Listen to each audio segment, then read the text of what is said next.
Can your future self be your spirit guide? I think the answer is yes, absolutely. Once you have expanded your consciousness, it's almost like there's no way to unshrink yourself. So when you have expanded your consciousness, you start to realize that you are an energetic being. And how you experience time right now is only one way to experience it itself.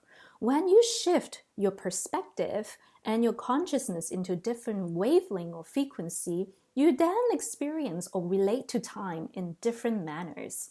For example, have you ever had a really good time at a party and time just went by so quickly? Or you might have been in a deep meditation, a deep journeying. You come out of the meditation and the teacher is like, well, that was 1 hour. And you're like, that felt like 5 minutes. Or things like deja vu or spiritual healing can really help you see beyond linear time. When our third eye and our spiritual channels are activated and open, we understand that we can go beyond time in a consciousness level and see beyond our physical reality. And so we are swimming in an ocean. We can shift the depth, we can shift into different density, we can shift into different areas. This means that we can travel into different sections of our mind through shadow work, through energy work. And there's also so much to explore, so much to learn about ourselves in this lifetime, in our past lifetimes, in our future or higher dimensional lifetime. It really is a very beautiful experience. It's like playing in a symphony. It's wonderful and beautiful at the same time. So oftentimes when we're healing, we can feel like the past has such a heaviness on us, but our future can have just as much energy effect on ourselves right now in the present. And I think it's really beautiful that when we are able to expand our consciousness and heal and alchemize our past trauma, that we start to become more open and we start to feel into the power of our future self. So for example, inner child work or shadow work, when you bring your consciousness as your present self have this desire and intention to heal certain parts of yourself that is perhaps not working in the way that you want, or certain feeling that's coming up, that's nudging you and saying, hey, don't forget about me. And so you bring your present self's consciousness into the past to heal your inner child. Now, from your inner child's perspective, you, the present self, is him or hers future self. So their future self is going back in time to mend, to heal with that past inner child. So by looking at this, if we can do it so easily through our consciousness in this lifetime, our other multidimensional selves can also, through the connection of your soul and through your consciousness, come back in time to heal with you as well. And I think a lot of these comes through as a being of ourselves. Sometimes we call higher self or future self, like our Arcturian self, Pleiadian self, and so forth.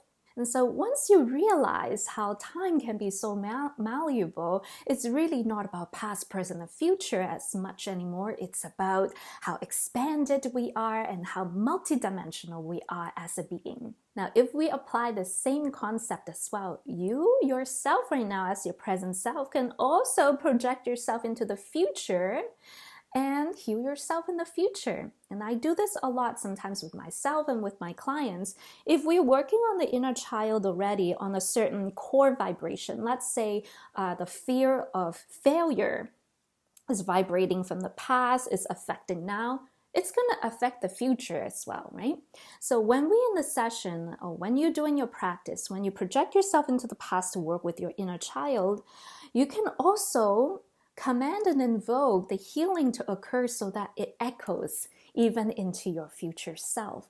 You can also, sometimes what I do is I would project myself into the future, maybe about 2 or 3 years, where I see myself overthinking or being harsh on myself.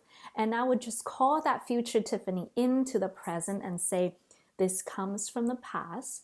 It comes from certain trauma you have experienced, and you have the power to acknowledge it, alchemize it, and overcome it. So at the same time as my present self, I'm talking to both my past and my future self on alleviating that fear trauma from the past. So when you understand time, it really becomes very interesting when you're in the middle of your meditative or healing session. Anything is possible, and the possibility just becomes much more vast and infinite. You can also expand this to beyond this lifetime. You can project yourself to your past life to heal your past life. You can also work with your past life self, and if that self, for example, has a skill that can really assist you now in this lifetime, you can activate it and download it into your present consciousness. And the more that you open these networks into your other consciousness in a grounded way, it becomes very helpful to integrate these seemingly untangible spiritual information of yourself into a tangible, grounded, practical way that you can use in this lifetime. I hope you found this video helpful. If so, comment below, let me know you're here, and subscribe to my channel for more information on channeling, light body activation, light codes, light language, and beyond. I also offer many courses as well, from free, low-end, mid-end to high-end pricing as well for everyone's budget, because learning channeling is a skill that anyone can learn, and it's really beautiful to work with these beautiful energies such as angelic light codes, dragon light codes, and beyond. Check out the link below my video. I would love to work with you in the future if I'm the right mentor for you. Sending you much love. Thank you for the beautiful work that you do in your own unique way. Go out there, shine your light, and work your magic. See you in the next video. Bye.